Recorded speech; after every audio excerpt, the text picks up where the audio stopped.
दोस्तों इस वीडियो में मैं आपको बताऊंगा कि एसएससी सिलेक्शन पोस्ट के आंसर की आपकी कब तक आ जाएगी। उसके बाद मैं आपको बताऊंगा कि आपकी जो कट ऑफ है 10th लेवल की, 12th लेवल की, ग्रेजुएशन लेवल की कितनी रह सकती है। पोस्ट वाइज मैं आपको कट ऑफ बताऊंगा, खासतौर पर कैंटीन अटेंडेंट के लिए कितनी कट ऑफ आपकी रह सकती है। सारी बातें मैं आपको वीडियो में बताऊंगा, तो शुरू से लेकर लास्ट तक इस वीडियो को देखते रहिएगा। सबसे पहले मैं आपको ले चलता हूं दोस्तों ऑफिशियल एडवर्टीजमेंट पर।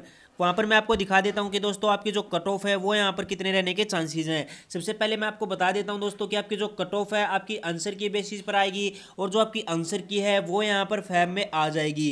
यानी फैब 15 फैब के लगभग जो है आपकी आंसर की दोस्तों आ जाएगी ऑफिशियल वेबसाइट पर। तो उसमें उससे देखने के बाद दोस्तों आपको जो है और अच्छे से कंफर्म हो जाएगा कि आपकी कट ऑफ इतनी रहने वाली है।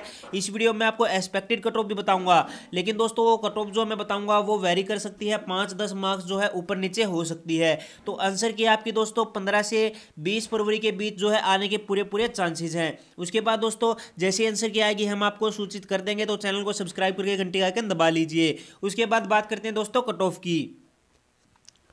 दोस्तों आप सभी को पता है कि आपके मिनिमम क्वालिफाइंग मार्क्स भी इसमें रखे गए थे। जैसे कि आपका रेलवे में था कि आपको कम से कम इतने मार्क्स लाने ही हैं अगर आप जो है कट ऑफ में आना चाहते हो, तो कुछ इसी में भी दोस्तों इसी प्रकार का है। अगर आप अनरिजर्व कैटेगरी से बिलोंग करते तो आपको कम से कम 35%, यानी 200 में से दोस्तों 35% आपको कम से कम स्कोर करना था, तो ही आप जो है आगे सिलेक्शन के लिए एलिजिबल हो गए। उसके बाद ओबीसी के लिए 30%, और जो अदर कैटेगरी है दोस्तों SC ST एक्स सर्विसमैन, उनके लिए कम से कम 25% मार्क्स जो है आपको एग्जाम में स्कोर करना अनिवार्य था।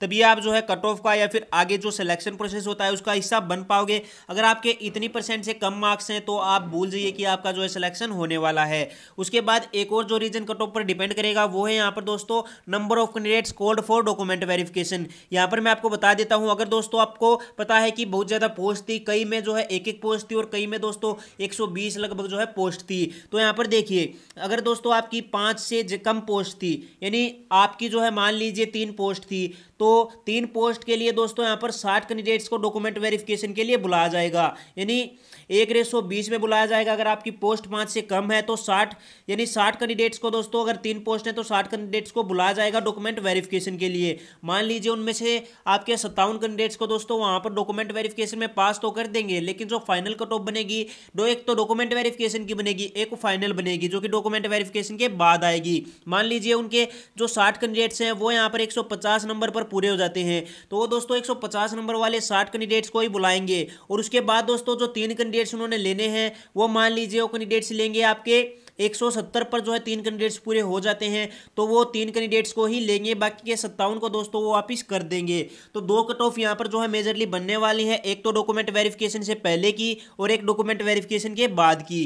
तो यहाँ पर याद रखिए अगर दोस्तों आपकी 5 से ज्यादा पोस्ट है, मान लीजिए कैंटीन अटेंडेंट पे आपकी 111 पोस्ट थी, 111 पोस्ट थी दोस्तों, उसमें 4 और थी, लेकिन 111 पोस्ट आप मान के चलिए, तो 111 कैंडिडेट्स को 10 में, यानी इनको 1110 कैंडिडेट्स को बुलाया जाएगा दोस्तों कैंटीन अटेंडेंट में डॉक्यूमेंट वेरिफिकेशन के लिए। तो आप अनुमान लगा सकते हैं कि दोस्तों जो 1000 कैंडिडेट्स हैं उनको तो यहाँ पर जो है बाहर कर दिया जाएगा डॉक्यूमेंट वेरिफिकेशन के बाद, चाहे उनके कागज पूरे हों। लेकिन डॉक्यूमेंट वेरिफिकेशन से पहले मान लीजिए आपकी 120 कट ऑफ बनी है, और डॉक्यूमेंट वेरिफिकेशन के बाद दोस्तों जो 111 कैंडिडेट्स हैं वो आपके 150 पर पूरे हो जाते हैं, तो वो उन कैंडिडेट्स के होंगे जिनके 150 मार्क्स हैं, और जिनके 120 से ज़्यादा भी हैं, 150 से कम है, तो उन कैंडिडेट्स को दोस्तों डॉक्यूमेंट वेरिफिकेशन के बाद उनका नाम फाइनल मेरिट में नहीं आएगा। तो ये ध्यान रखिएगा, आप सभी को डॉक्यूमेंट वेरिफिकेशन के लिए तो बहुत कम कट ऑफ रहने वाली है, लेकिन जो फाइनल कट ऑफ रहेगी दोस्तों वो डॉक्यूमेंट वेरिफिकेशन के बाद वाली रहने वाली है। अब मैं आपको बता देता हूं कि दोस्तों आपकी कट ऑफ कितने रहने वाली है।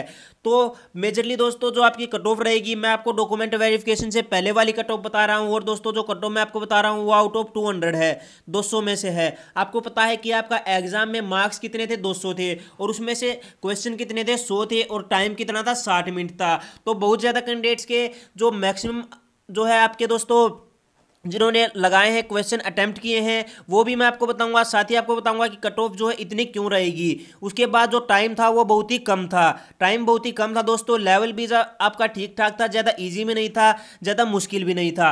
तो अब मैं आपको बता देता हूँ, सबसे पहले दोस्तों ग्रेजुएशन लेवल की मैं आपको बता देता हूँ। जो ग्रेजुएशन लेवल की दोस्तों डॉक्यूमेंट वेरिफिकेशन के लिए कट ऑफ रहने वाली है, पोस्ट वाइज अलग अलग रहेगी दोस्तों, लेकिन एक एवरेज कट ऑफ मैं आपको बता दूंगा कि सभी पोस्ट की जो है इतनी कट ऑफ रहने वाली है। हर पोस्ट की डॉक्यूमेंट वेरिफिकेशन वेरिफिकेशन के लिए कट ऑफ अलग अलग रहेगी दोस्तों, ये याद रखिए। उसके बाद यहाँ पर जो कट ऑफ रहने वाली डॉक्यूमेंट वेरिफिकेशन के लिए ओवरऑल एवरेज वो यहाँ पर रहेगी दोस्तों लगभग 150 से 160 मार्क्स। 160 मार्क्स आप मान के चलिए, प्लस माइनस जो है 10 नंबर हो सकते हैं। तो 160 लगभग दोस्तों डॉक्यूमेंट वेरिफिकेशन के लिए कट ऑफ रहेगी। किसी में 5 पोस्ट है, किसी में 50 पोस्ट है, किसी में 10 पोस्ट है, तो उसके हिसाब से दोस्तों 160 के लगभग जो है डॉक्यूमेंट वेरिफिकेशन के लिए कट ऑफ रहने वाली है। ये दोस्तों सभी कैटेगरी की है, जर्नल की मैं आपको बता रहा हूं। उसके बाद SC ST OBC की आप जो है 10-10 मार्क्स कम मान लीजिए। उसके बाद यहां पर बात करते हैं दोस्तों 12th यानी हायर सेकेंडरी लेवल की, जो कि आपका 12th बेस पर जो एग्जाम हुआ था उसकी कट ऑफ मैं अब आपको बता देता हूं दोस्तों। सभी जो पोस्ट हैं 12th लेवल की उन सभी की मैं आपको बता रहा हूं। यहाँ पर जो ओवरऑल कट ऑफ रहने वाली है वो रह सकती है दोस्तों लगभग 140 नंबर। 140 नंबर रह सकते दोस्तों, इसमें प्लस माइनस 10 नंबर आप कर लीजिएगा। उसके बाद OBC 135 और SC और ST की यहाँ पर रह सकते दोस्तों 125 से 130 के लगभग, और ST की यहाँ पर लगभग रह सकते दोस्तों 120 के नियर बाय। तो यहाँ पर कई पोस्ट तो ऐसी थी दोस्तों जिसमें ST की पोस्ट नहीं थी, जिसमें OBC की नहीं थी, जिसमें जर्नल की नहीं थी। तो उस हिसाब से आप लगा लीजिएगा अनुमान। लेकिन जो ओवरऑल कट ऑफ रहने वाली है average cut off document verification के लिए वो रहेगी 140। उसके बाद बात करते हैं दोस्तों 10th लेवल की, जो कि आपका मैट्रिकुलेशन लेवल था, जिसमें मेनली आपकी जो है कैंटीन अटेंडेंट की पोस्ट थी। सबसे ज्यादा कैंडिडेट्स ने दोस्तों कैंटीन अटेंडेंट के लिए फॉर्म डाला था, और जो पोस्ट थी जिसमें 5-7 कई पोस्ट थी दोस्तों, लेकिन सबसे ज्यादा कैंटीन अटेंडेंट में थी, तो सबसे ज्यादा फॉर्म भी आपके कैंटीन अटेंडेंट के लिए आए थे। तो अब जो कट ऑफ रहने वाली है दोस्तों कैंटीन अटेंडेंट के लिए वो मैं आपको बता देता हूं दोस्तों। अटेंडेंस भी बहुत ही ज्यादा इंपॉर्टेंट रखती है। अटेंडेंस बहुत कम थी, बहुत ही कम कैंडिडेट्स, मान लीजिए आपके 10 लाख कैंडिडेट्स ने अप्लाई किया था, तो उसमें से दोस्तों लगभग 5 लाख कैंडिडेट्स ही जो है एग्जाम देने गए थे। तो ये भी कट ऑफ पर बहुत ही जो है असर डालेगा। तो 10th लेवल की जो कट ऑफ रहने वाली दोस्तों जर्नल कैंडिडेट्स की बता रहा हूं, वो रहेगी यहां पर 130 जो है जनरल कैंडिडेट्स के लिए रहने वाले दोस्तों डॉक्यूमेंट वेरिफिकेशन के लिए। मैंने एक वीडियो बनाई थी दोस्तों, उसमें मैंने बताया था कि 110 रहेगी, लेकिन दोस्तों बहुत ज़्यादा एनालिसिस किया मैंने, बहुत ज़्यादा कैंडिडेट से पूछा हम दोस्तों। वहाँ पर जो एग्ज़ाम सेंटर था आयोन में ज़्यादातर का एग्ज़ाम था, तो वहाँ से भी दोस्तों हमने कैंडिडेट से जो है पूछा था कि आपके कितने अटैम्प्ट है। तो मैक्सिमम अटैम्प्ट दोस्तों, मैं मैक्सिमम की बात कर रहा हूँ, मैक्सिमम जो अटैम्प्ट थे वो यहाँ पर जो है 60 से 70 थे। तो 60 से 70 थे दोस्तों, तो उसमें गलत भी होंगे, किसी का भी एक ऐसा नहीं है कि उसके सारे के सारे ठीक हों। तो 60 से 170 है, तो दोस्तों यहाँ पर जो कट ऑफ रहेगी जर्नल की वो रहेगी 130, इसमें प्लस माइनस आप 10 कर सकते हैं।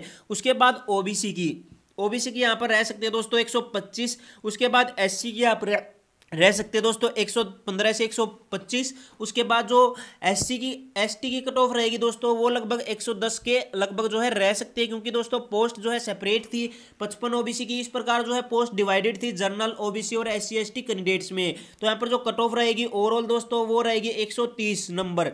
130 नंबर जो है रह सकते हैं डॉक्यूमेंट वेरिफिकेशन के लिए। तो ये कट ऑफ जो है रह सकते दोस्तों डॉक्यूमेंट वेरिफिकेशन के बाद की कट ऑफ दोस्तों, इससे आप कम से कम मान के चलिए 20 से 30 नंबर और ज्यादा रहने वाली है। उसके बाद जैसी आंसर की आएगी दोस्तों, मैं आपको सबसे पहले बता दूंगा कि आंसर की आपकी आ गई है, आप इस प्रकार जो है डाउनलोड कर सकते हैं, चेक कर सकते हैं। तो उसके बाद और एक कट ऑफ बनाएंगे दोस्तों, वो और भी जो है सटीक हो सकती है, क्योंकि आंसर के आने के बाद जो कट ऑफ होती है वो और सटीक होती है। अब आपके बन रहे हैं दोस्तों 80 नंबर, 80 क्वेश्चन आप करके आए हैं और उसमें से 160 मार्क्स बन गए आपके, लेकिन जब आंसर की आएगी तो आपके 130 140 इतने मार्क्स ही बन पाएंगे। तो आंसर के आने के बाद भी जो है कट ऑफ पर बहुत ज्यादा जो है असर पड़ता है। तो अगली वीडियो में आपको आंसर की आने के बाद बनाऊंगा, जिसमें मैं आपको बताऊंगा कि किस प्रकार आपकी जो है कट ऑफ रह सकती है। तो वीडियो कैसी लगी लाइक कर दीजिए, शेयर कर दीजिए, चैनल पर पहली बार आ रहे हैं तो सब्सक्राइब कर लीजिए, क्योंकि SSC सिलेक्शन पोस्ट से रिलेटेड पल पल की अपडेट्स दोस्तों हम आपको बताएंगे। क्योंकि कई बार कैंडिडेट्स को पता नहीं होता है कि कब डॉक्यूमेंट वेरिफिकेशन हुआ, कब रिजल्ट आ गया, कब जो है आपकी ज्वाइनिंग है। तो सारी डिटेल हम आपको बताते रहेंगे। तो चैनल को सब्सक्राइब कर लीजिए, घंटी का आइकन दबा लीजिए। मिलते हैं एक और नई वीडियो में, तब तक के लिए बने रहिए इंडियन रोजगार के साथ। जय हिंद, जय भारत।